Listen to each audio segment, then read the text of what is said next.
Hello and welcome to another episode of My Opinion Means Nothing. This week on the show I am joined by the guy with the purple tie. Yeah.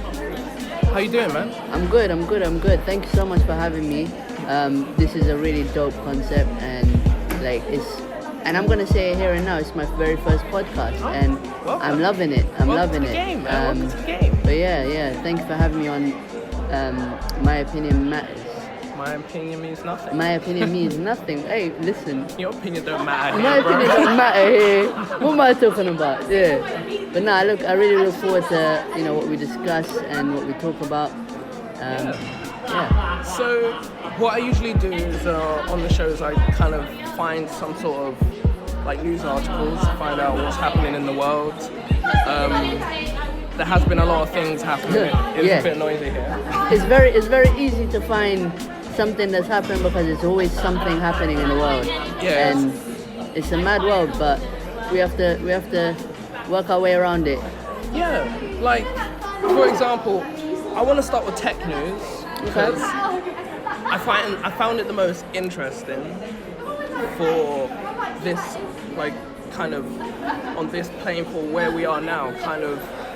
So basically, the title reads, Twitter will be labeling deepfakers and other manipulated media as a new rule change on their platform. So what that means is basically if something, for example, is deemed as manipulating media, they will label it as manipulating media and kind of so you know that this is what you're going to watch is manipulating media, and if it's kind of too fabricated or fake or too fabricated or not real, they'll just remove it altogether. So they're making there's this no fake news kind of business. Yeah, that is a very big thing. I remember I think it was a while back, I never used to know nothing about fake news, and there was a big surge a couple of years back of different what they posed as factual news articles, and they look pristine. They look amazing. And then there was a whole thing of it's a hoax, it's a fake news, it's this. And I feel like nowadays, there's a whole influx of them, and it's very hard to sift through what's fake, what's real, what should I look on, what should I not. And I think I understand what Twitter are trying to do, and I understand they're trying to protect and make it better for people and make sure that people are getting the right information and are not misled. But I mean, it's a double-edged sword. It's kind of hard to stop. Yeah, it's a very double-edged sword because you have to remember that one, by clamping down on it, which I'm not saying that they shouldn't, but by clamping down on it, you're kind of reducing people's self-expression in a sense. You mean, but I also understand that you don't want people to, take something for fact and then it could lead grievously, of course, which is you should most definitely protect on that. But I feel like there should be ways to I don't know, it's a very tricky one. Yeah. So basically they made this policy based on it was kind of like a feedback form kind of thing with the people that use the platform. Everyone that uses Twitter, they asked them the question, how do you think that we should kind of combat this? And this is kind of a community-based way of how they're kind of going to battle it. So in a sense, they're kind of taking on board what the users want and how they feel that they could be, protected from this. But like you said, it's taken away in a sense from freedom of speech, and that's kind of the reason why we use Twitter or people use Twitter because of that freedom to say whatever you want, no matter whether it's kind of good or bad. But yeah, I feel I think it's a good thing that they're actually using, information and things that they get from what people think, and I think that's definitely a very good thing that they're trying to do. But I also feel a lot of people from hearing about there's fake news online, be careful what news you believe is fact and whatever. I think it's made us as human beings, we can be very indecisive. Yeah. And the moment we hear something is fake news or there is such thing as fake news, we're then very what's the word I'm looking for? We're very Kind of mistrusting of it. yeah, we're very mistrusting, but then we're also very naive in the sense of like we then think, okay, everything on social media is now not to be taken for fact. Everything is a joke. And it's kind of hard in the world where we live in now, where you can't kind of just believe or read just one. No, you have to read 100. Exactly. And it's like, why am I gonna read 100 if I can get my source from one place? Yeah. But then, oh, you're saying that one source that I'm taking is not, 100%. So how do I know all of the 99 are gonna be not the same? It's kind of like you said, it's a double-edged sword, and you kind of have to use your own judgment, I guess, in a sense. You have to, and I feel like it's come to the point where we're just, so it's either two ways. It's either polar opposites of, one side you're either you're that one person who's reading 100 pages and 100 different sources to get, the right information, or you just don't do it at all, and you really are switched off from all world news and world facts and things like that. Well, I know people that only get their news from Twitter. Yeah, there are people that only get their news from Twitter. I think the first place I saw fake news as a problem was Facebook. Facebook was deemed as fake news platform. And then I jumped off Facebook. Yeah, and that's what happens. Tell the truth, the real reason I jumped off Facebook, was because my parents jumped on Facebook. And my parents were my mum was on Facebook before she was on Facebook, because them ones where I posted a status or something, and then two twos by the time I got home, I did it She's already there what this? So by the way, so and so said, I was like, but how did you? Huh? You're not even what? on When? Facebook. Where? Who told you? It's fake news. Leave it alone. But no, my parents are not technological. tech savvy. Yeah. Let me shorten that word because it's gonna be a madness. Yeah, they're not tech savvy. You're lucky. And to be honest, I did mention it to them I said to my mom, I said, oh, you should get Facebook because so and so auntie has got this and that, and you could connect because she's all the way in Ethiopia and whatever. And then they were like, nah, I don't want it. And they're like, because their biggest fear with technology and stuff like Facebook and whatever is privacy. Now, in their mind, they think if I am your friend, your friends can see my friends, and my friends can see your friends, and we can see everything that they post. Pretty much, but even though I've explained to her 100 times, there are privacy settings, there are ways you can... No, but this person said this, so I believe this person. So there's a lot of fake news on social media, but then there's a lot of rumors spread by people, so it's kind of both ways. Back in the day on Facebook when it first started, when there were no privacy rules. That was mad. Them days were free for all. When they were still figuring things out. Them days, even your school could see what you're posting, and you'd be picked up at school and be like, you posted this, and I'm there like, wait, what? How do you know? It's true. How do you even know my Instagram and my Facebook? I need to change my name, And that's the other thing. A lot of people now as well are changing their name and doing all of this madness. Especially if you work in education, which I do. Sad enough. But even when we are first inducted, the first thing we know about is if you have Facebook, if you have social media, make sure it's not in your name. What? Because what happens, the kids will find you. Yeah, they will find you. But the other thing I'm still strong on, and even in that sense, is you still have privacy settings. Yeah, that's so true. They will see you're on Facebook, but they don't see nothing apart from that. They can't add me. They cannot do nothing like that, But it is even what Twitter are doing, it is, I guess, a lot on safeguarding and safeguarding us as people, and some people will hear the word safeguarding and think, oh, it's only vulnerable people. But no, you have to be safeguarded as well, because you cannot then go and take something that you thought was fact, and then, our hearts break heavily. Yeah, so if you take something as fact and then it's not fact, you're then like, so what is and what isn't? It's true. So the second thing on the tech news will have to be about Android. I only think this is cool. I don't know. Do you have an Android? I am. I'm an All right, Android cool. user. Then I used to be an Apple user, okay, cool. but I defected. What made you defect before we continue this argument? This article, rather. How can I sum this up? You know what it is?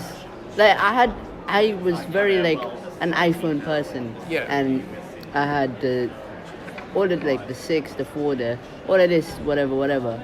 And I guess one reason I only used it or had it was for the FaceTime feature because other people had FaceTime and all of this.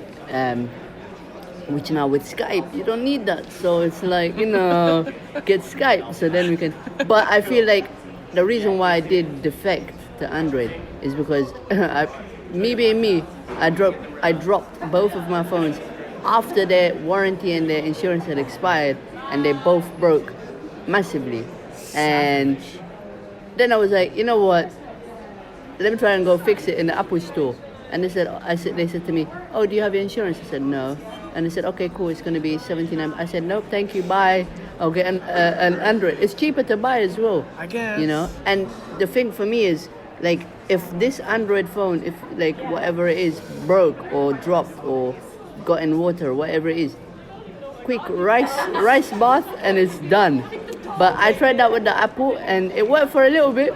To be fair to them, it worked for a little bit, but it didn't last. So I mean, my phone is like splash proof at the moment. I mean, splash proof, but not waterproof. Not yet. You could get a little water on it, it'll be fine. But dunk it in water, it's gone.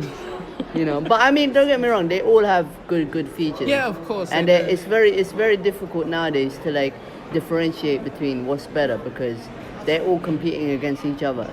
Like the latest iPhone and the latest Samsung have similarities. Well, I mean, Samsung do make the chips inside iPhones. Yeah. So. I mean, you could then call it an Android, but that's up for debate. That's up for your opinion. That's 100% that. So what I was gonna say is, Android users can now enjoy all the great features that iPhone users have been enjoying for years. And what I mean by that is, now I think there was this new update with what's it? iOS? Not iOS. That's Mac. What's it called? Windows 10. Yeah. So you can now, on iPhone, when your phone rings close to your computer starts ringing. Interesting. Or if your phone was, say, downstairs and you were on your computer upstairs, your phone started ringing, your laptop will start ringing as well because they're in the same vicinity. So you could answer your call on your laptop, and if your phone wasn't with you, in a sense. So you can now do that on PC. Okay. With Android phones. With Android phones? Android phones, yeah. Okay. Apparently there's a new update with I think Windows 10 where you can do that. It now syncs phone calls. And also there's now a new, like on iPhones they have AirDrop, which is basically essentially Bluetooth. And there is something similar to Androids now as well. It's now come on, it's called, what's it saying? It's called... Smart Share, I think it is. Something like that. For instance, what did you call it? Where's this name? Probably Smart Share. But it's basically Samsung AirDrop. AirDrop, yeah. And AirDrop is basically Bluetooth. Do you remember back in the day? Yes. When you had that one tune and I want it. Yeah, Bluetooth it to me. Yeah. That's all AirDrop. But the one thing I realized with AirDrop, you cannot AirDrop from iPhone to Samsung. You can't do that. So it still has its of course, but growth room, but I see what they're doing as well now as well. I mean, but those are the two upgrades. So I mean, get excited if you're on PC and Mac. Hey, if you're an Android user. If you're a PC and Android user, the year is for you right now. This is the new dawn of the new age, 2020 vibes, you know. Right, so next article, another techie-ish. But I just found it really entertaining. Tinder. I wrote a this is not off topic, but it's still on topic. I wrote a very comical poem piece on Tinder called Timber. And just even by that name change, you can tell I'm not a Tinder user and I don't like it. But Interesting. Let's see what they're saying. I wrote one based off my experience on Tinder and dating apps, and I called it Richard. Okay. It's very comical. Similar as well. vibes. Yeah. So basically, the title says Tinder made $1.2 billion last year. Come here. 1.2 billion. Billion. Damn. $1 billion last year. What? That's why when I read the title, I was like, what do you mean 1.2 billion? That's a lot of money, you know. Like just For a dating app. yeah, for a dating app. Because Hey, you better take me on a 1.2 billion date if I'm putting that much money into you. so basically, because Tinder have in-app purchases, Yeah. you have Tinder Plus, Tinder Gold, Yeah. and if you can't, because on the normal one, I know you can't swipe unlimited, so you can No. pay extra, so you can swipe unlimited. And the or, one thing, you know what? I did research before I did my poem. Actually, yeah, don't judge me. I downloaded Tinder just to see. And like, I was just seeing how the features work. And the one thing I realized is I feel like they send a message from someone, or someone sends a message, but you cannot see that message until you've paid. And then I was there like, okay, you're gonna delete, done. I'm done with my research. oh no, Tinder isn't like that. You can use it for free. You can use it without paying. Interesting. I have not seen how to do that then. Oh yeah, I guess. you have to connect with Facebook. You can use it for free. Okay. But But yeah, 1.2 billion. Wow. so I found it interesting to know, or interesting to find out from reading the article, that basically Tinder is also is owned by Match, which is Yeah. also yeah. the owners of Hinge, Yeah. OkCupid, and Match.com. Yeah. So Tinder brought in 1.2 billion in revenue last year, but Match as a whole last year made 2.1 billion. Yeesh. So Tinder was made half of that, Yeah. you know, and then Hinge, OkCupid, and Match.com came up More, with the rest. yeah.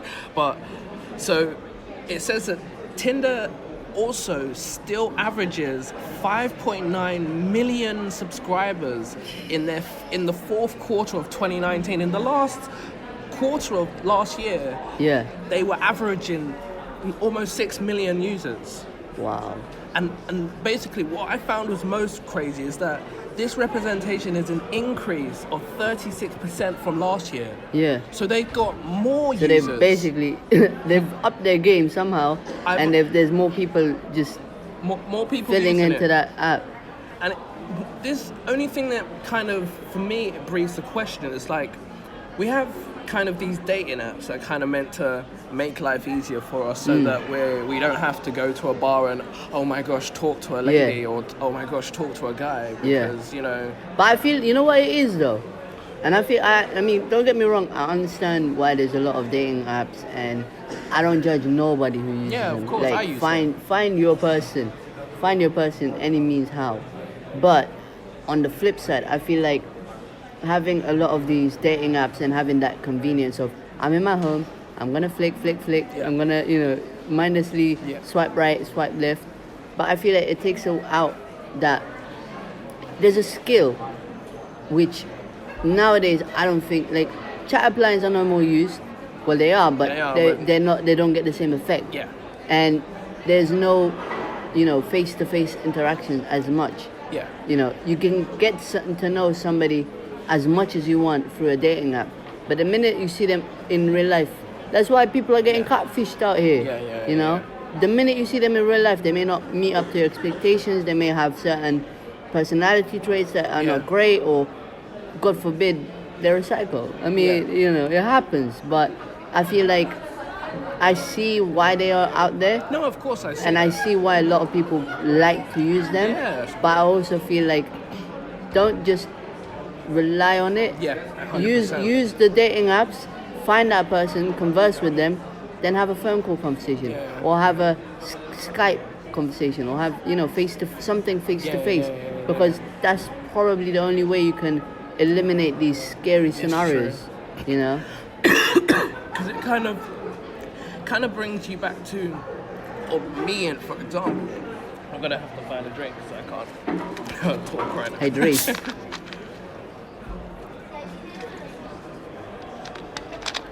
So it kind of brings me back to, like, when I was in secondary school, and like you you get that girl's number that you like, and you dial it, and you're there like, oh, please don't pick up, please don't pick up, please. And she says, hello. Yeah. Or it's like in the movies, she says hello, you quickly hang up, nothing happens. You know the ones there, like. But that's what, like, this generation now, like, no one calls anyone, and if you call someone, text it's me. Like, you better have an emergency. Yeah, exactly. You better be half dying, or else, you know. Like, if you're calling someone, it's just like, why are you calling? Why are you calling me? Like what? You couldn't text? You couldn't text? You don't have funds? Like, it's like everything is so much an extra effort, but it shouldn't be. It's like I said it in a poem I think that I performed on Monday. We're somehow like we've become more social, but we're kind of more further apart at the same time. Yeah. We're socially antisocial. That's exactly what's happened. It's like an oxymoron. It is. And I feel like as much as we're trying to go forwards, we're going backwards.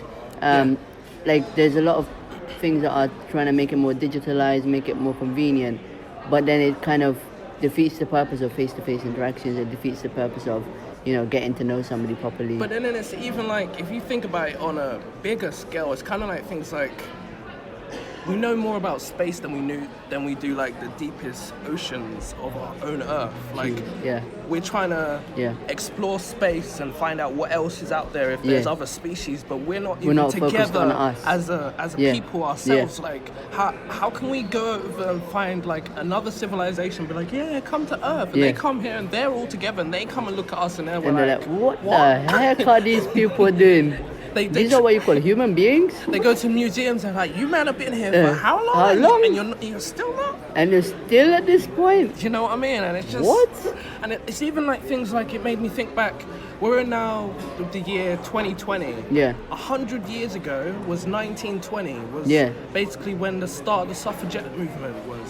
So if you think about that, only 100 years ago did women actually start getting independence. That's crazy. Indeed. That's like, I'm 28, so that's kind of a quarter of my life, like the 4 quarters of my life. And 25 years went kind of quickly, so to think like, it's kind of within kind of not even my lifetime, kind of my grandparents' lifetime.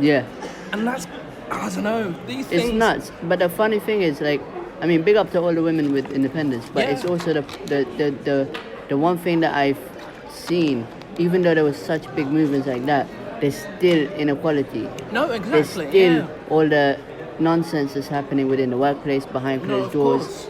And I feel like more people should have what you just did, where you just think, okay, wait, it was only 100 years ago. What have we done to move forwards? You know, do we need another? We shouldn't need another suffragette movement. We shouldn't need another atrocity like those things that were happening. That's what I mean. You know, we should be more civilized and think, okay, cool. You know, we're all human. We should be treated equal. But then it's kind of things like when you think about how in America last year, how they took away the abortion. And it's kind of like, isn't that kind of like a step backwards? It's a massive. We're doing 1 step forward, 2 steps back. Taking away people's liberties. This isn't freedom. No. We're kind of trying to go back, and it's even things where, I don't know, like I've been watching The Crown recently on Netflix. Okay. And it's only because I love drama, but only when it's not happening to me. Everybody loves drama when it's not happening to them. It's just the best drama because it's like real life drama, historical drama. So I'm just sat there like, oh shit. Oh damn. But one thing it does make me feel is kind of, as much as it makes me kind of feel more, kind of seeing it's hard to be a monarch. That it's really hard to not say anything. And like thinking about that concept is kind of like, imagine having Twitter but not being able to ever post anything. Like you have things you want to say, like usually like you have the freedom to just I've got to just post. But you can never say anything that you ever think. I mean, look, monarchs have people who tweet for them. Yeah, of course. They have vetted tweets. You know what Very I mean? vetted tweets. But And make sure is they're not offending anyone or anything, taking any no, sides. Do you know they what can't, I mean? and they can't. And I mean, just speaking about monarchs, look what's happening to Harry and Meghan. Yeah. That's one way they've spoken out, and then now they're getting all this backlash. If it was any normal person who said, okay, I don't want to work at this job anymore, I want to be a sole trader, I want to work for myself, nobody would blink an eye. But because they're monarchs, because they're in that frame of light, everybody's looking at, what are they doing? What? You're getting at the monarchy? What? How are you going to sustain yourself? How are you going to be safe? How are you going to do this? It's none of your business. That should be their business to do what they wish, you know? So I feel like, but the other thing is, if you go across the sea, there is certain people, no name shall be mentioned, who just tweet whatever is on their mind, and they're known for it. Yeah, exactly. You know? And because they're known for it, they're like, oh, it's just, you know, what they do. Oh, it's normal behavior. It, you know? Yeah, we know how it is. But if we took that behavior and applied it to the monarchs, it would be a madness. We would it would kick be them a out madness. of office straight away. Yeah, it Can you would be a imagine madness. if the Queen started telling us what she thought about No, it would be a madness. We'd be like, who are you? Like, you ain't got no power. Like, why are you telling us what you think? I feel like in this day and age, I feel like the Queen should be able to say what and how she feels.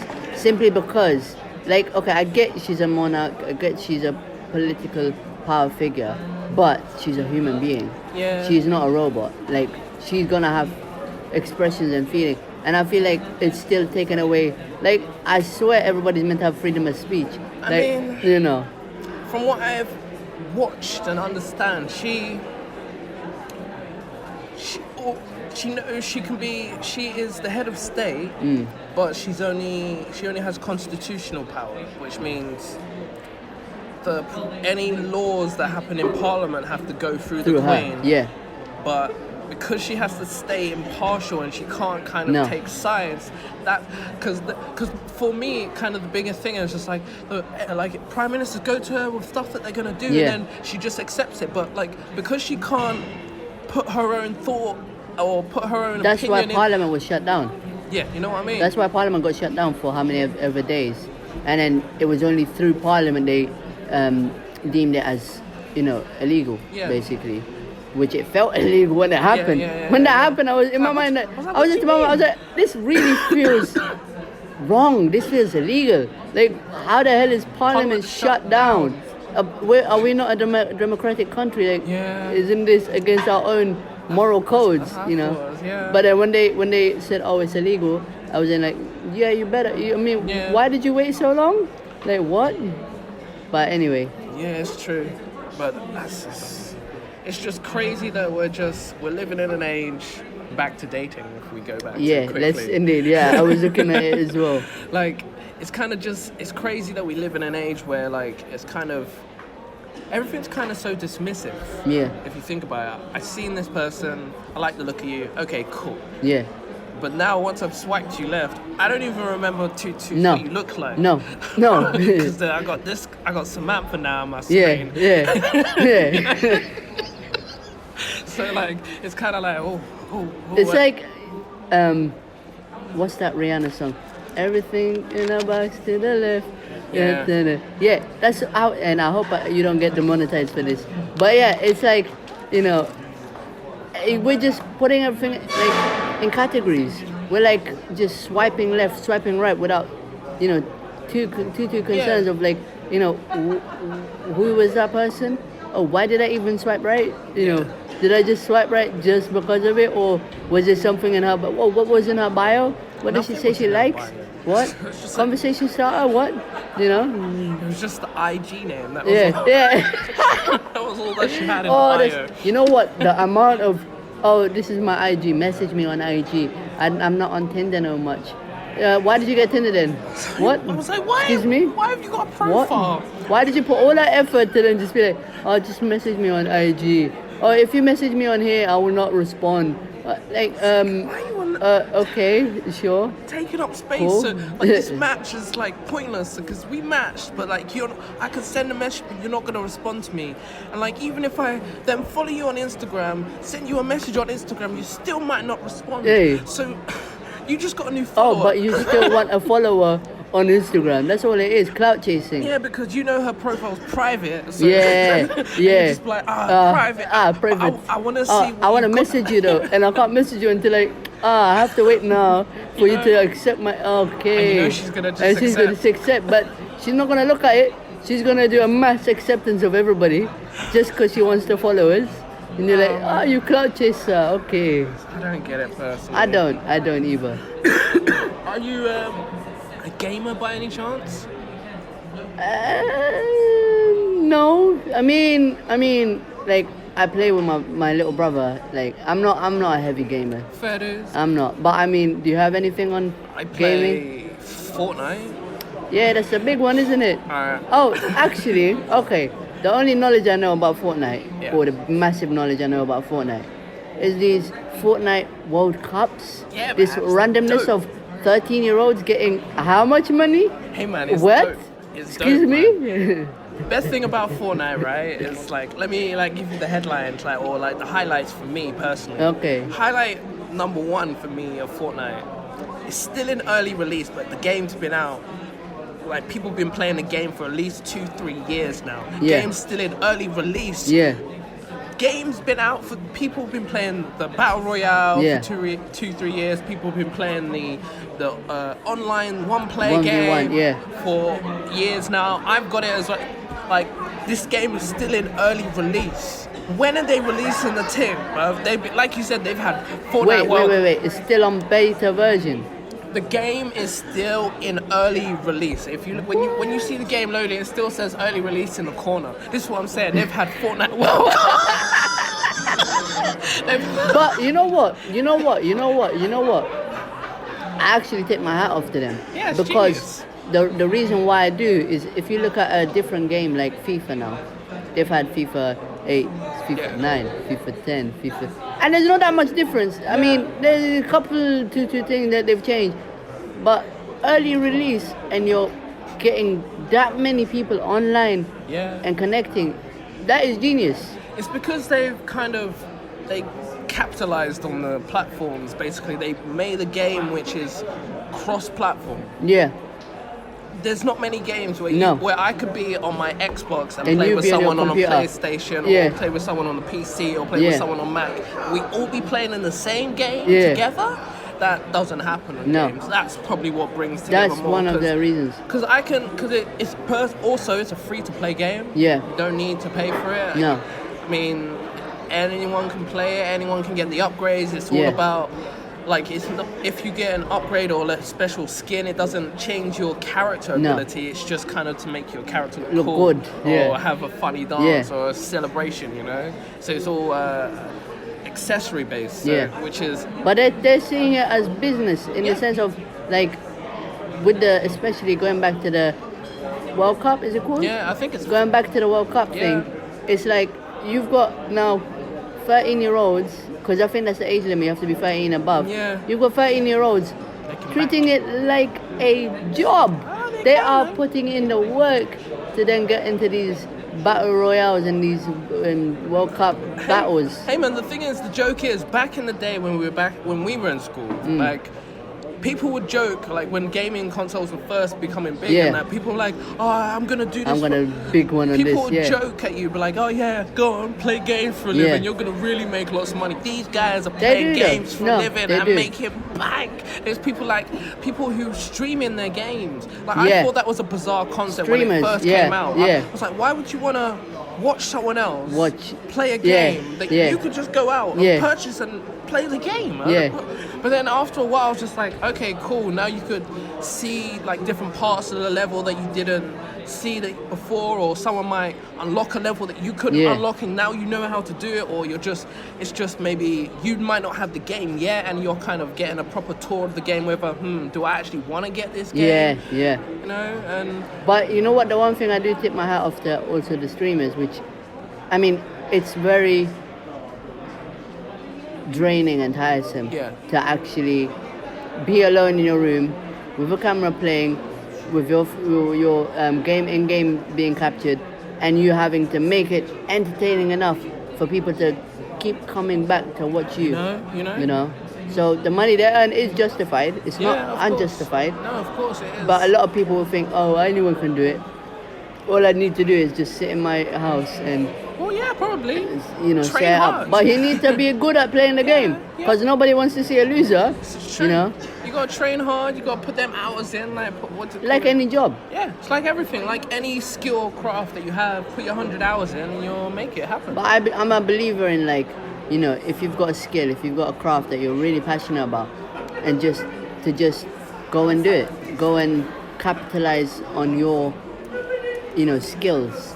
Because a lot of people are thinking on how to, don't get me wrong, it's not a bad thing, but a lot of people are thinking on how to, get into an industry which is already made, but they're not really thinking about how to make an industry or get in an industry that's not been made, that they can make for themselves and for other people around them which are like-minded. Yeah, it's true.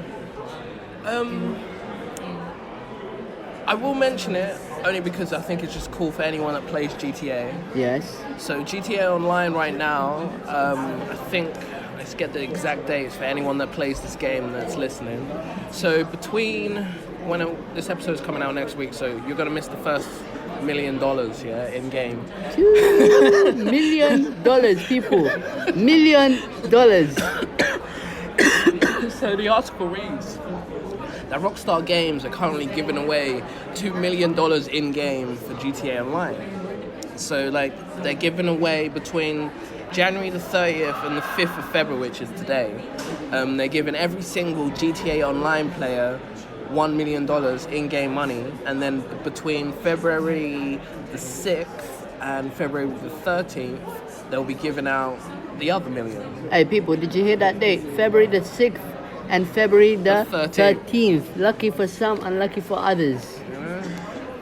It's bad, it's mad. That is mad. I might just download GTA for myself just to get $1 million. I mean, who wouldn't? In game or out of game, it's $1 million. It's true. It's true. But I'll deal with that afterwards.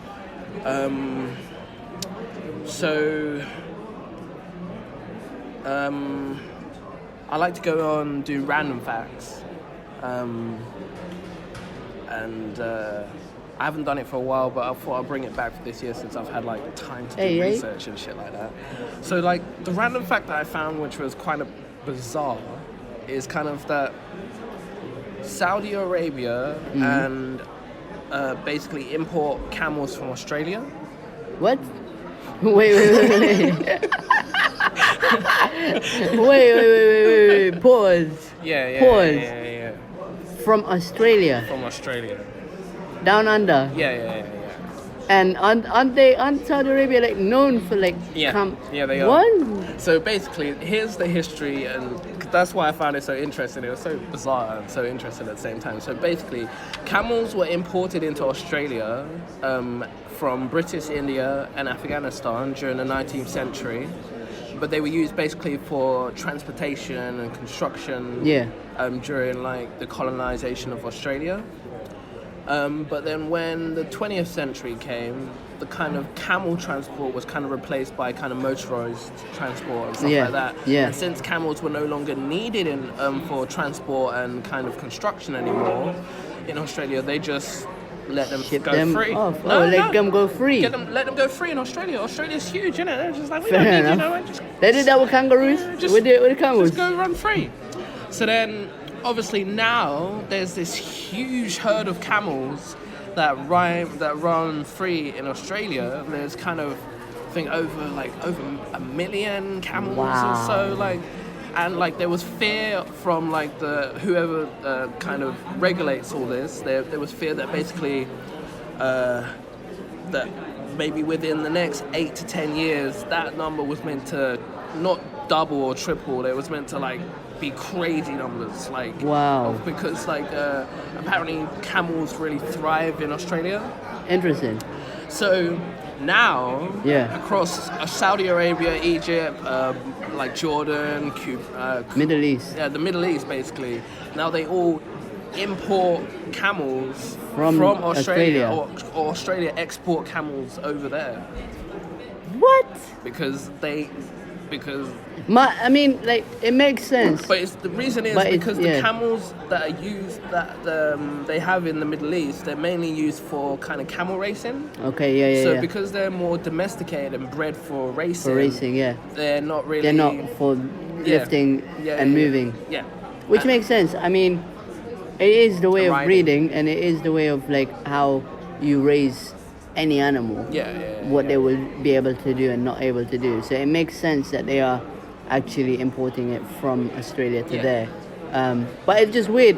I always thought anyway that Saudi Arabia or even just the Middle East was very well known for camels. Yeah, but they are originally they were there, But they're then known for camel racing. racing. Yeah. Rather than camel industry and Industry. other things. Yeah, and I guess eating camel meat is kind of a delicacy It in some is, places in the some world. places. It is. But yeah, it's crazy to There's think. a lot of delicacies in the world that I couldn't even wrap my head around, but each to their own. Yeah, so basically this backwards fact is Saudi Arabia now import camels from Australia, but they were originally exported from from the Middle East to Australia. Pause. That So, wait. Let me get this right. So, you're telling me that originally Australia imported the them British. from It's the British when they were the colonized. British Empire. Yeah. The British Empire Yeah. imported them from Middle from East the Middle East to Australia, and now the Middle East are re-importing the CD drive back into the original PC. Back to what? Yeah, bro. Yo, okay, like that feels a little bit like, hey, you snatch it from us, we're gonna snatch it right back from you. Like, It's crazy. yeah. But I mean, camels Hey. are thriving in Australia, and they're just kind of. Needs have to meet demand. Yeah. That's the way I see it. So any camel, most of the camels that you see in the Middle East Yeah. are probably being exported from Australia, Rah. Which were originally from the Middle from the East. Middle East. So they're just basically going back home. Pretty They're much. being deported back home. Hey, no shame in that. It's true. What time are we on? Cool. Yeah. So now I'll give you a little interview. That time. Yeah, Okay, sure. So I don't know. It's just little few questions. Whatever you want, I will answer. So I'll start with this. I met you at the poetry event, Poetical Word. Indeed, in Hounslow in Youth Hounslow, Centre. yeah. When did you first start performing? That's a very good question, and I want to give your viewers a very accurate answer. So bear with me. But I will say this much, that I've been writing in general. I've been writing for about 9 years. Okay. But writing poetry, I think began about a year and a half ago. My very first performance, I remember it very well because I was very actually nervous to actually, because okay, so I no longer do this, but I try to cram a poem into my brain and basically wing it on stage, which it didn't end up badly, but didn't end up as good as I would have wanted. Yeah. And the recording for that has been misplaced. It's gone. Which I'm actually sad about, because I really record all of my stuff, and not even just to post it just for me to have, because I'm a believer of recording and learning from your mistakes, and then just putting it out there to be like, a lot of people only like, don't get me wrong, you want to be in the best light, but for me, I want to be in every light and show that, look, I'm a real person, I mess up too, and it's cool. But that very first performance was the 7th of August 2019, So you only started writing poetry a year ago. Yeah. So you've been writing for 9 years, you said? Writing 9 years because I'm working on a novel. That was my next question. You Okay. answered it. Yeah. Okay, so cool. What's your novel about? So I started it when I was 12, Okay. and to be really honest with this podcast, I was bored, and I just opened a piece of paper or in a lined book, and I just started writing. And I guess I had seen a lot of, and it links back to the political themes. I'd seen a lot of cases on the news like Baby P, Victoria Kimball, and all of these other things. And the one thing that really struck in my mind was we only hear about them when it's too late. You know, we're never gonna see what happens beforehand because it's behind closed doors. Yeah. And I feel like as a society in the Western world, it's been the case of like we're kind of it only happens in third world countries. It only happens XYZ countries, and we never will know it happening because it could happen right next door to you and you'll never know because you're not in that home. We turn a blind eye to kind of things that we feel are kind of beneath us. Yeah, Because we do. Like, why would it happen to us? Yeah. Because Yeah. we're kind of above it. Not that we're above it, but like kind of, I don't know, we're first world. We're kind of Oh yeah, of course, take the chance. we're kind of desensitized to it because we don't see it so much happening, but we only see a fraction of what happens in the news. Yeah, we only yeah, see the really, really worst cases. Yeah. But we don't think about it in the sense of, it doesn't have to be really, really worst cases for it to be really, really bad. Yeah. So it's just basically, it's not lighthearted. It is very gritty. It is very, it pulls at the emotions, and it's basically I've written it in a way where anybody in the world can pick it up and imagine it happening right next door to them. Okay. And the idea of it is to be a stepping stone in such a massive pond of basically blind eye and turning the. So would I read it as in like I'm reading I as in the first person, or is it? So it's following the journey of a fictional character, Okay. which has, and I've taken and basically I've anonymized the things, but I've taken some things from what I've seen and the atrocities I've seen, and it's not as extreme, but it just basically speaks on topics of race, of racism, of child cruelty, child slavery, and how this fictional character basically finds himself, who he really is. It's got topics of foster care system. It's got and it's all just to basically shine a light onto people who may not have a voice. Yeah. Even a lot of my poetry, even though it's a lot, personal, a lot of it can be relatable because, and it may be topics where people haven't spoke out on. Like one of the ones for me, which I recently spoke out on, was my letter to my dad, which is titled "A Home Far Away from Home." And I was writing it, and I was like, I'm not gonna cry. But at the minute I finished, I was bawling my eyes. But every time I perform that piece, a lot of people really find it relatable, and that's how I like to write, I guess. And it's how I've been writing since novel to poetry. I don't know. I find there has to be some sort of truth to what you're writing about. You can write something from an abstract, but it kind of, if I want to relate with what I'm writing or connect with what I'm writing, I need to find some sort of way it's kind of connecting with me, or I mean, as humans, when we, let alone writing, when we read anything, we're always looking for that relatable meaning. Exactly. We're looking, even we're going back to Tinder, even when we swipe right, there's still a point of reason and a point of like, oh, okay, cool, that person likes this. Oh, I like that one thing, we can relate on that. Let me swipe right. It's we want to be connected to what's around us, and it's natural as human beings to want to stay connected. I guess that's why we've got all of this, dating app this and that, which is all good. We've got apps for everything. It's man. all good. Just to make our life easier. Indeed.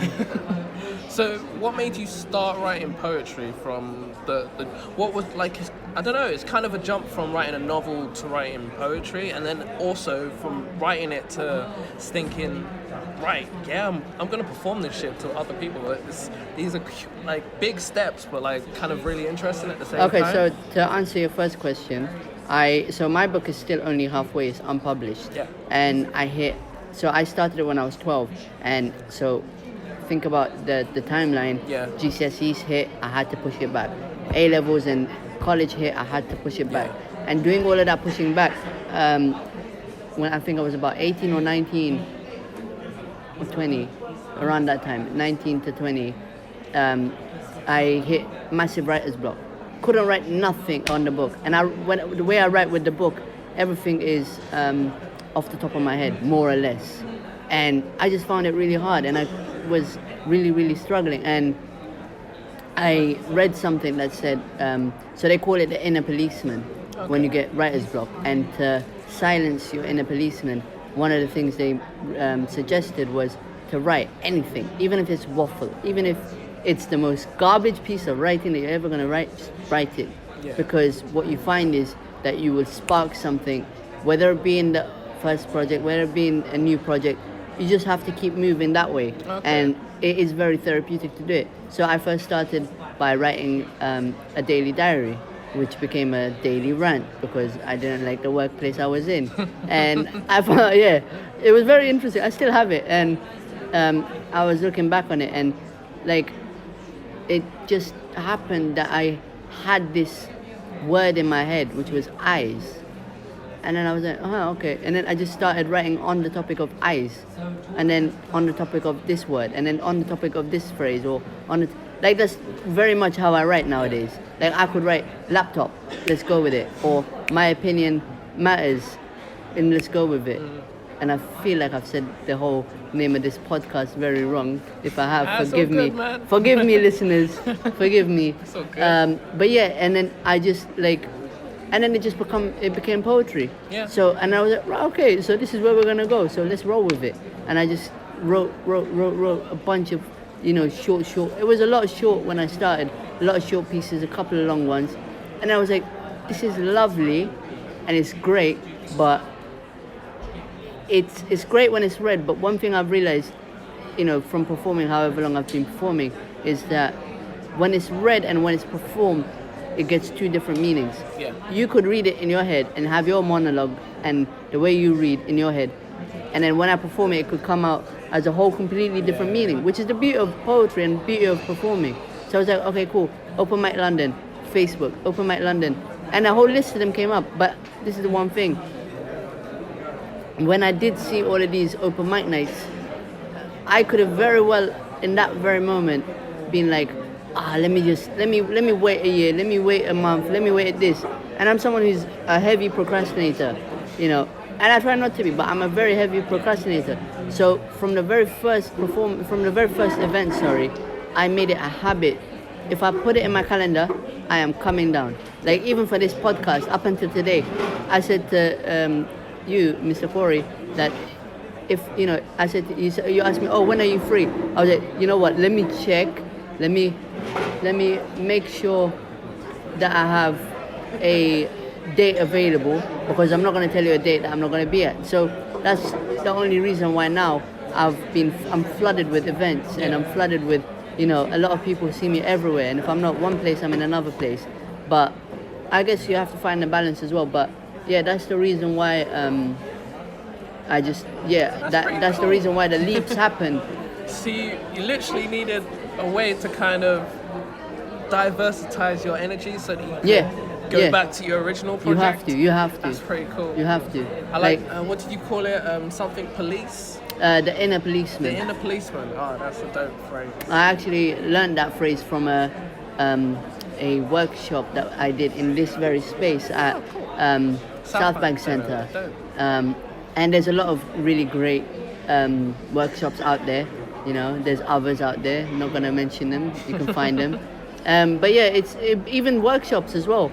it's a beautiful place to just write. Yeah, They'll true. give you a topic, or even you've got prompts which I wrote on as well. You can find them everywhere, online, social medias. You can see a lot of different prompts from other people. So there's a way to just, but all it is, and I highly recommend it because it works for me and a lot of other people. But you also have to find your own one that works for you. But just write, whatever it is, just write. No one has to read it. No one has to perform it. No one has to, you know, it doesn't have to see the light of day. Yeah, but it's a nice medium just to get it. it's just out, for you, Yeah. yeah. It's like I can't remember. I was at Chocolate Poetry Club. Which I'm going to. I haven't been this year, but I need to go back. But I can't remember who said it to me, but someone said that a poem is like a one-night stand, whereas a novel is like a A full-time lifelong commitment. Yeah. It's a marriage. Yeah, it's a marriage. Yeah, there's no divorce in that one. Yeah. No, I mean, no, but no, you know what? I would disagree. I would say that they're both, you're both invested in them equally, because a lot of, like, I don't do it that much, but a lot of poets and a lot of spoken word artists draft and redraft Yeah, and it's true. redraft and redraft.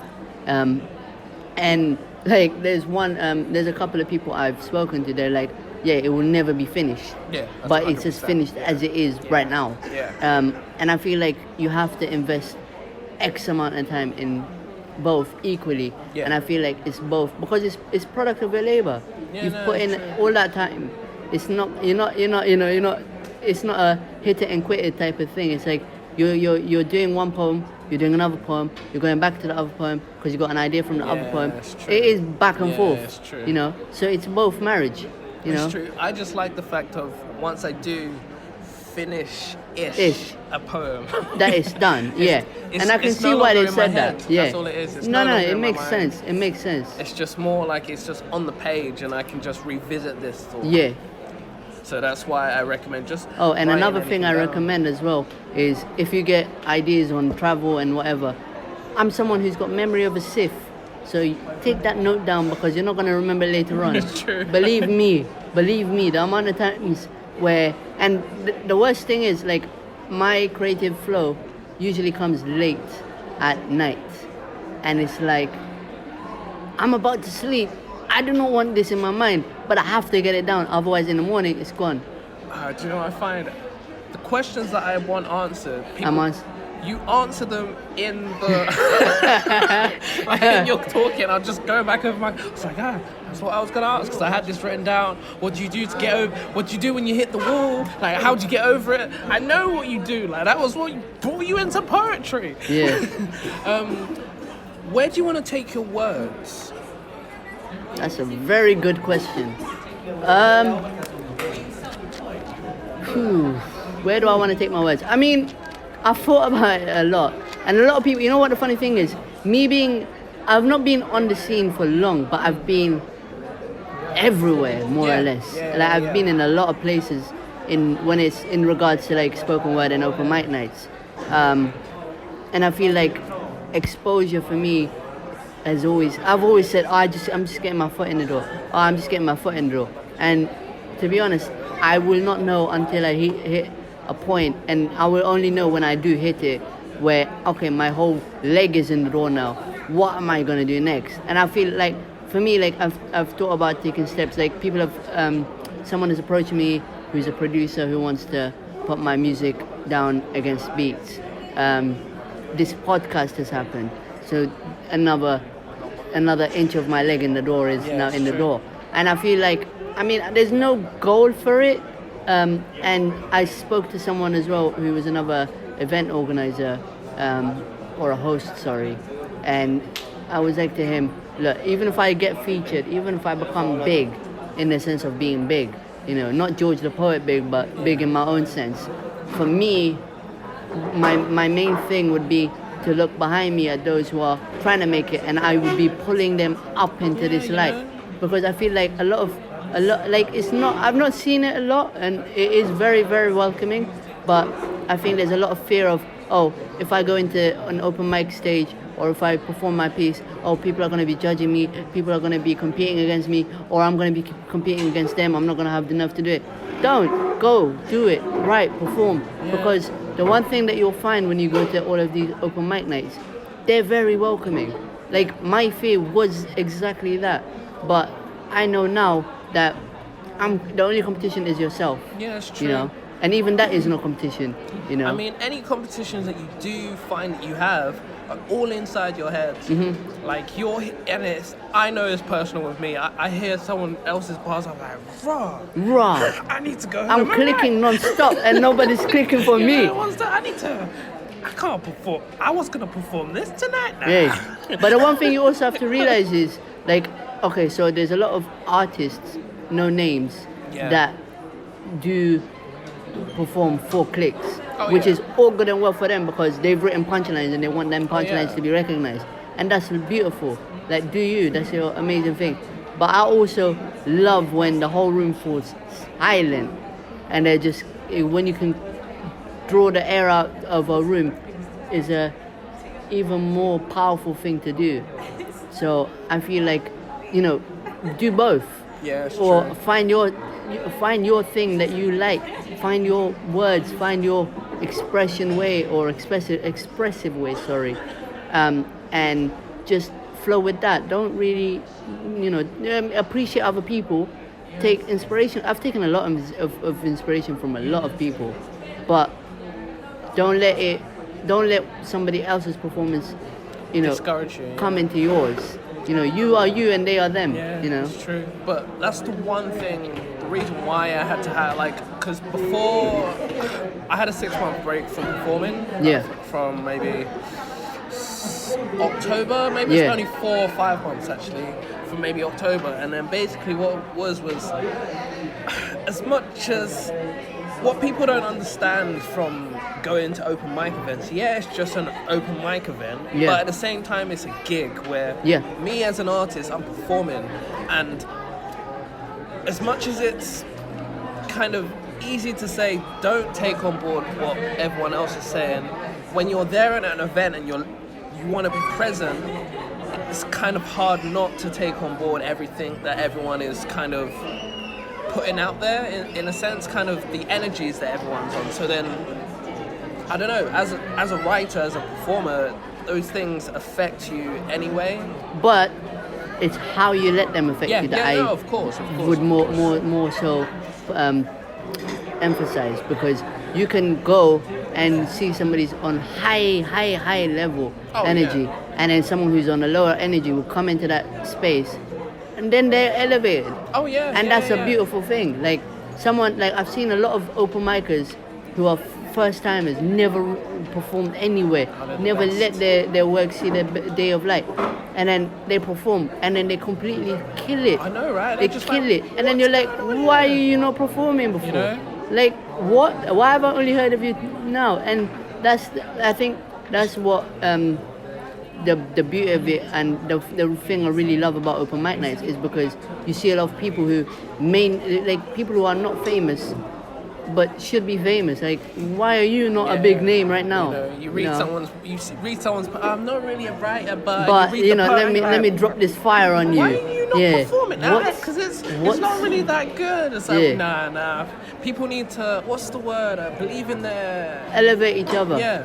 Elevate each other, but then you need to also be able to elevate yourself. Which is a very hard thing to do. Yeah, it's very hard. The one thing I've realized is, and you probably answer this as well, is as writers and poets and spoken words and artists, we do not take compliments very well, but we want them. We want them.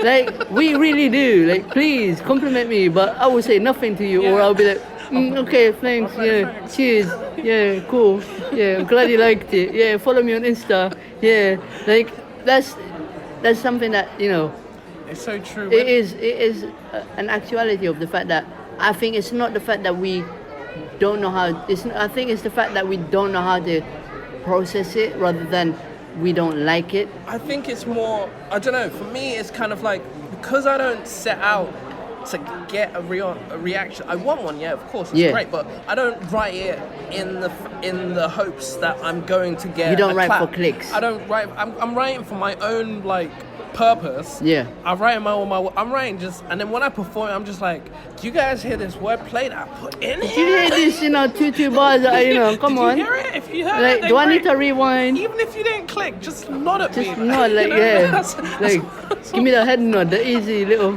That's all I want to hear personally, because I'm writing for myself, and I want other people to. If you catch on to these some punchlines I write, and I'm just like, yo, that was hard. That was fire. I wonder if anyone else. Will Yeah, wait. notice that. Should I click or... You know, the one thing I've seen is a lot of people, even those who write for clicks, like a lot of people are very afraid to click at somebody's thing. And a lot of event organizers I've seen have been like, if you like something, please click. Like, let them know that you're liking it. But even so that's happened, they're still afraid. Like, guys, click. Like, we don't write for clicks, but we appreciate clicks. Like, it makes us like, okay, they like this, like, then we write like...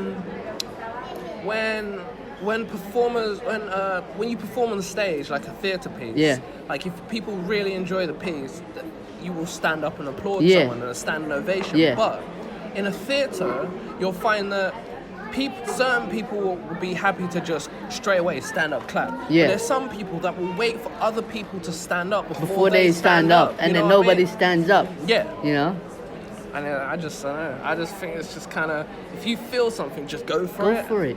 Because like no one's really watching or judging you. They're just and if they are, then it's on them, Exactly. My next question: where does your name come from? The guy. The question that's been asked many times. Okay, keeping it real, keeping it honest with you lot. Yeah, there is no poetical answer for it, but I thought about it, and like I did write a little Insta post on my Instagram about explaining everything, but to explain it for you guys, for your benefit, because I love you lot, is because so breaking down, so I perform with a suit. One of the main reasons behind that was because and I think it is bloodline. My dad loved wearing suits. I even from 3 years old, I'm more comfortable in a suit than anything else. Like trackies and hoodies didn't work for me back then.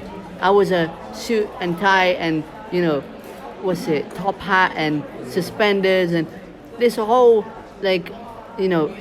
image was something that really, really appealed to me, and the purple tie part, I love purple. I mean, for me, I want purple to be a color whereby like yellow, when you see yellow, you feel happy. And for me, purple is a symbol of positive mental health.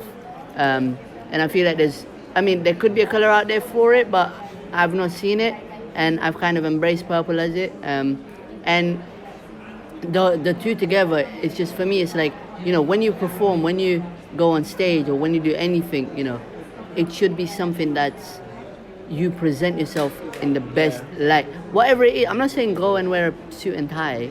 I mean, no.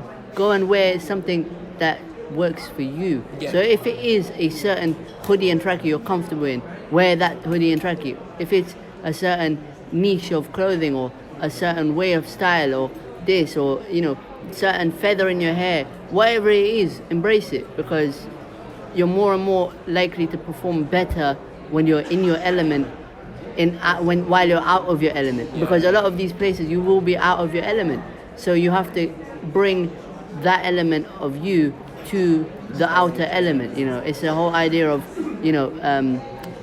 making, I'm gonna call it workplace because you are your own business person, but making the workplace fit to you than you fit to the workplace, if that makes sense, that analogy. So suit and tie, purple tie, and then and I was like, I want a name whereby, so I used to perform under C Desta, which technically is my name, it is my name, but I felt it was, one, clunky, and two, I didn't want my name to be what represented me or my brand or what I am. Yeah. So I was still having a think, and then just purple tie, and then the guy with the purple tie, and it just fit, and I was like, bro, okay, we're going with this, the guy with the purple tie, and I mean, it's out there enough. it is. It's a cool name in the sense of people will hear it and they'll be like, who is the guy? Yeah, and the funny thing now is, like, I'm not someone who's even at all remotely used to getting recognized. But someone came up to me and like, oh, you're the guy with the purple tie.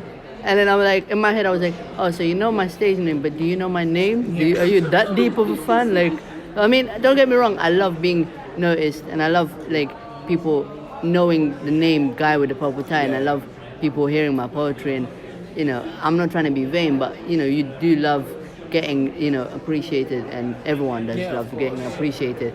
And I'm not complaining that people don't know my name. It's just very interesting that it's the way I wanted it to work is working so much more better than I even thought of it. It's becoming like someone like 50 Cent. You don't know his real name, but he's 50 Cent. Yeah, it's true. Unless you've actually researched, which I Unless have. you, I can't tell you off the top of my head. No, I have looked it up, I know. But I mean, okay, better example for me. My name is Sharonette, but it is very clunky and not that memorable. I mean, to some it is, but it's like how Akon, for example, his real name is hella long. Yeah. And he just goes by Akon. I go by the guy with the purple tie. Yeah, no, it's cool. It's a cool pseudonym. I was just curious where it came from. No worries. Hope that answers all of your questions on the name. To be honest, you've actually just answered all my questions. Like, I had questions here where you've literally just answered it within another answer. Is it? Do you want to ask it and get a little bit elaboration, or? I mean, it was. Maybe I can ask this one. What inspires you to write? Everything. I mean, for me, I think the way I write is I find inspiration in everything around me. That's how I began. Yeah. So I saw a billboards poster, and that triggered for me to write a poem about ice. You see. Yeah. So, and it's interesting that I even remember that. That's random fact for you lot. But yeah, like, and then other than that, like hearing other people will inspire me. Reading something will inspire me. Watching a film more than not has inspired me a lot more than I actually thought. So I would actually deep my lyrics and I'd be like, wait, that was inspired from that film. And like I would just randomly say it to like people around me and they'd be like, what are you talking about? Like, keep quiet, like, you're rambling. But other than that, prompts, there's a lot of poetry prompts that have inspired me to write and to just challenge my writing, I guess. And recently, actually, battle rap. So I've written 2 battle rap pieces now in poetry form, and I've met a couple of battle rappers, and not trying to be too much optimistic, but I'm trying to push for poetry and battle rap to fuse and have a poetical battle rap. Or it's been done, but not that many times. But yeah, that is where I get my inspiration from. But I believe, a lot of people, I don't want a lot of people to think, oh, I must, find the way he finds inspiration. Find inspiration the way you find it. Find whatever it is, spirituality, religion, whatever it may be, family life, whatever it may be, just find the inspiration. But make sure you write for yourself first before you write for other people. Because when you write for yourself first, no matter what anybody else says to you about your piece, you value it more. You should always value your work higher than anybody else's. And it's something I struggle on. I still haven't, I love my pieces, but I still don't have that level yet. And you can also build it up on going to open mic nights, receiving these feedbacks, and hearing what people say. But don't take everything too hard. There will be people who will not like your piece. There will be people who may not understand your piece. And I actually love people who find a different meaning than you anticipated from your piece. You just take that on. You're like, wow, yeah, definitely, that's how I wrote it. Yeah, cool. Yeah, dope. No, but it's beautiful. Like No, you it's can true. write a piece and there's 3 different interpretations, and you're like, wow, okay. Because I think I performed one poem one time and someone's like, you've got all these 90s references in there. Did you put that in there on purpose? I was like, Yeah, sure. Yeah. Of course. Yeah, Of course. of course I know about that. Yeah. And he started pointing them out and I was like, oh snap, Oh, they snap. are Okay, that. they are 90s references. I just wrote down words.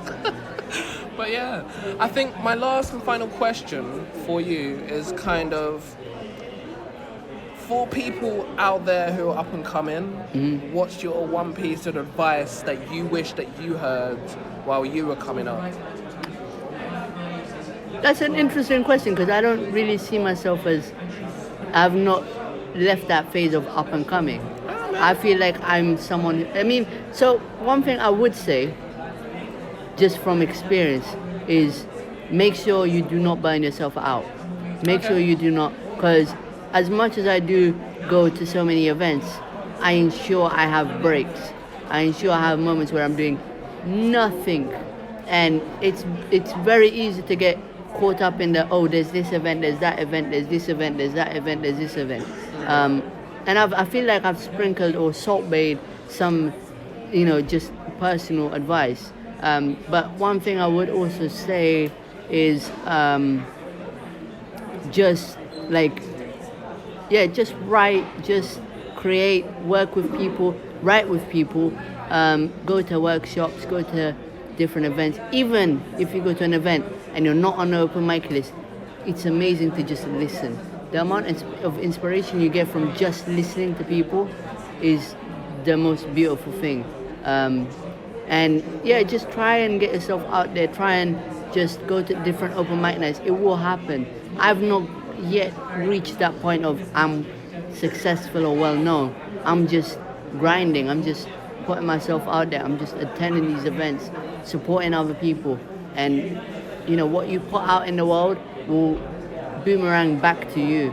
So, and the biggest thing, write for you first. I wrote too many times for other people and for events that it loses your tonality.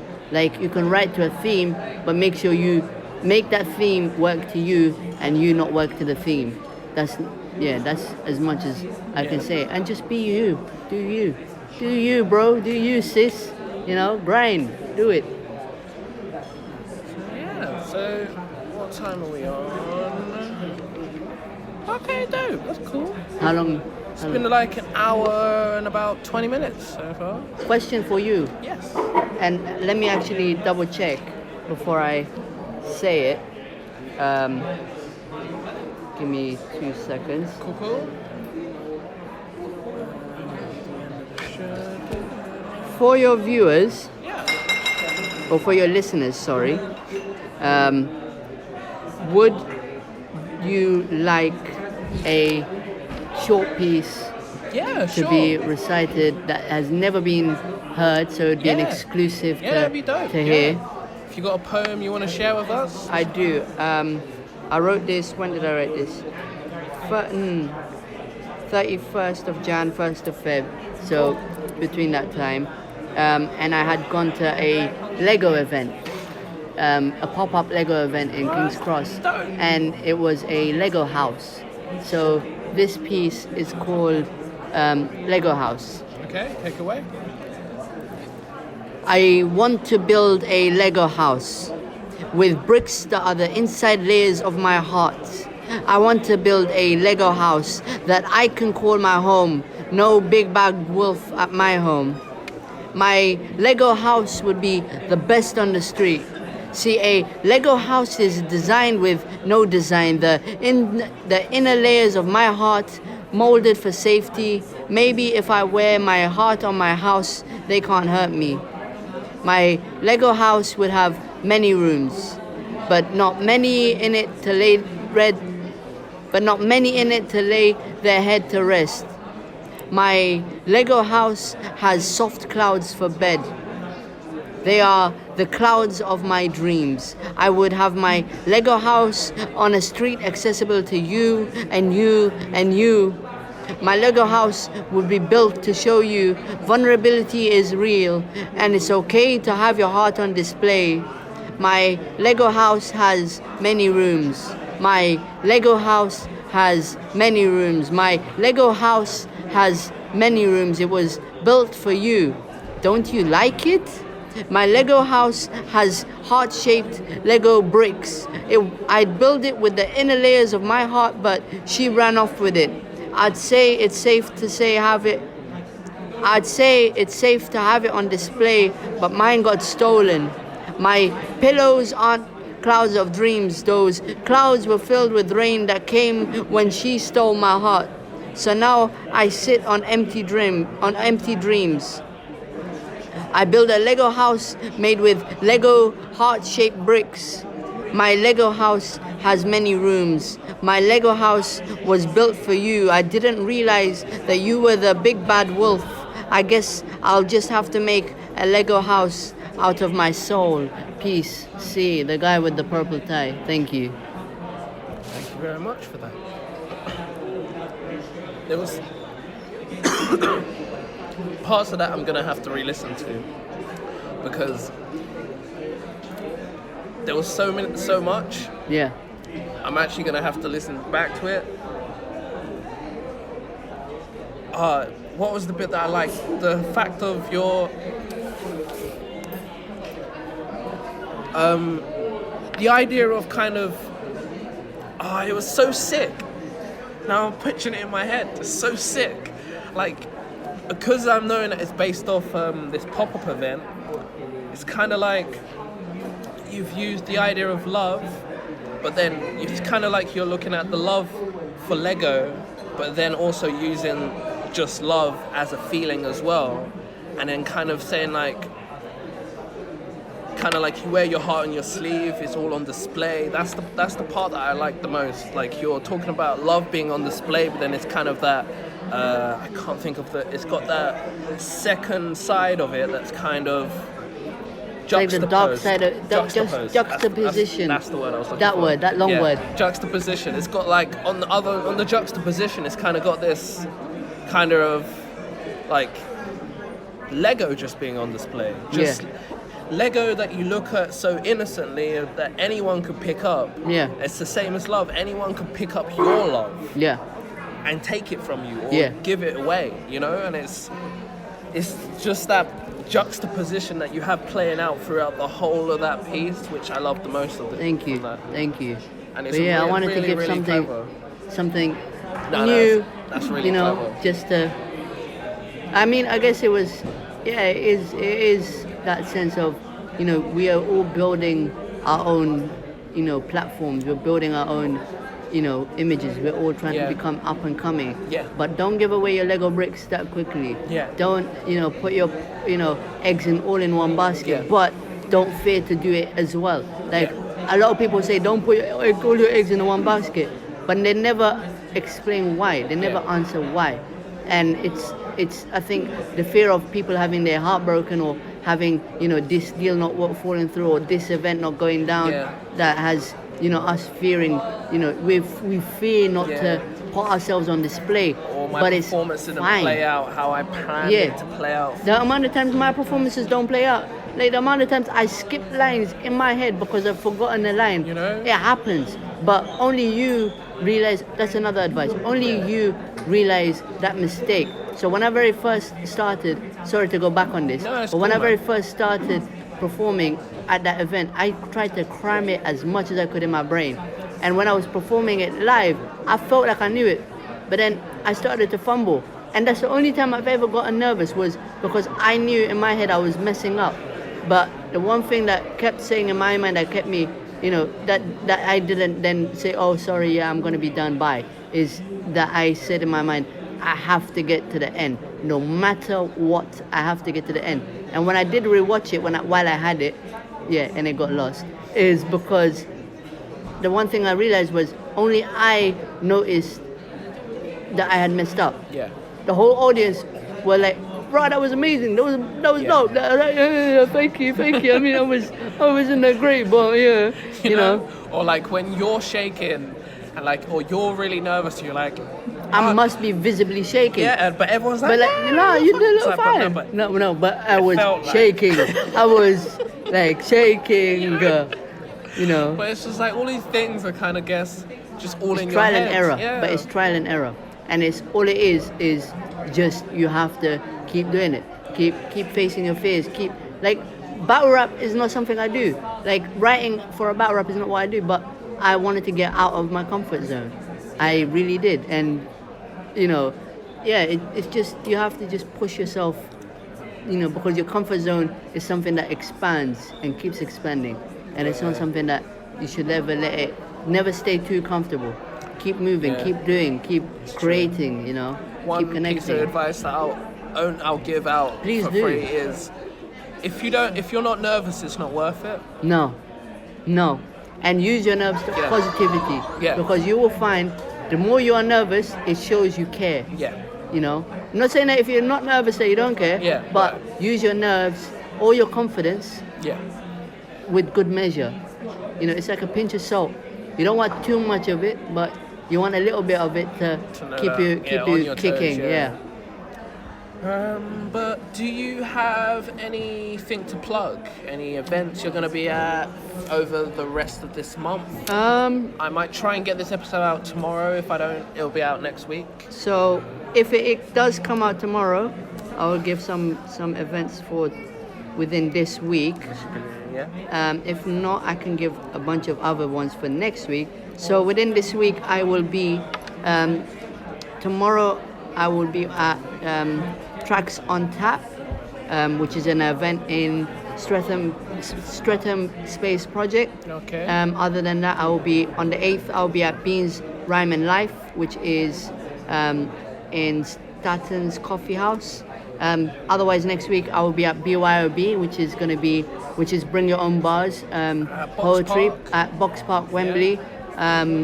Or I will be at Womanity, which will be in Stoke Newington.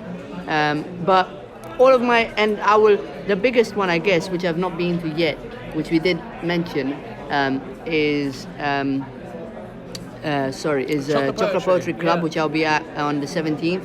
And one other one, that I will plug is Off the Chest, which they have a, I don't know if it's new or old, but they're going to be in West London, which is interesting and new, me being from West London. But all of my events and everything that I do, you can find it either by searching the hashtag the guy with the purple tie, or you can find me on Instagram at CDESTA written world, or on Twitter at CDestaW. Let me actually make sure that I'm giving you the right things, people. Sorry. I'll write it all in the description as well, though, guys. Yes. Otherwise, it is. I was right. CDestaW is capital. But yeah, so on my Instagram, all of my socials will also be plastered. A big massive thank you to you guys for Before I cut you off, are you working on anything that's coming out soon? Like any projects, like singles, your book if you had a date for it, poetry book, anything? Sadly, no. Okay. Not yet, but Okay. it's in the woodworks. Okay, It cool. is more. It's more conversations I'm having with people, Fair. Which would probably lead to that. I have thought about bringing out an anthology, but Cool. it's something That'd that be dope. I'm not experienced in, and Yeah. it's very much out of my comfort zone. But a lot of my writing stuff, new stuff will be performed. Okay. I will perform something new at Womanity. So keep an eye out on that. And I'm writing a lot, so you'll hear a lot new stuff. If you can't make it out to the events, I do like snapshots and reviews of the night, as well as I do post all of my as much of my performances as much as I can record and not lose on IGTV, which is Instagram TV. But yeah, other than that, just don't be afraid if you see me in events. to come up to me, I'll give you one of my snazzy cards that people tend to love. No idea why. It is purple. But yeah, like, don't be afraid to approach me. Don't be afraid to come and ask me for advice. DM me. I don't get many DMs, so slide in my DMs, please do, and we can probably meet at an event as well. But yeah, keep creating. Cool. So yeah, you were saying something before. But yes. I cut you off, sorry. I want to give a massive thank you to My Opinion Means, which I got it right this time. And a massive thank you to Kory. Thank you so much for having me. Thank you for coming on the show, man. This has been such a wholesome, wonderful opportunity. If you guys have ever seen this gentleman perform, you will understand why I'm in awe and why he's an amazing soul. Thank you so And much. if you haven't, what the heck are you guys doing? You're listening to his podcast. Try and come down to one of his events as soon as you can. But yeah, no, thanks so much. And I will always happily say yes to things like this. Come on again. I'll find another Most definitely. guest or something. We'll do Most something definitely. different. But guys at home, thank you very much for listening.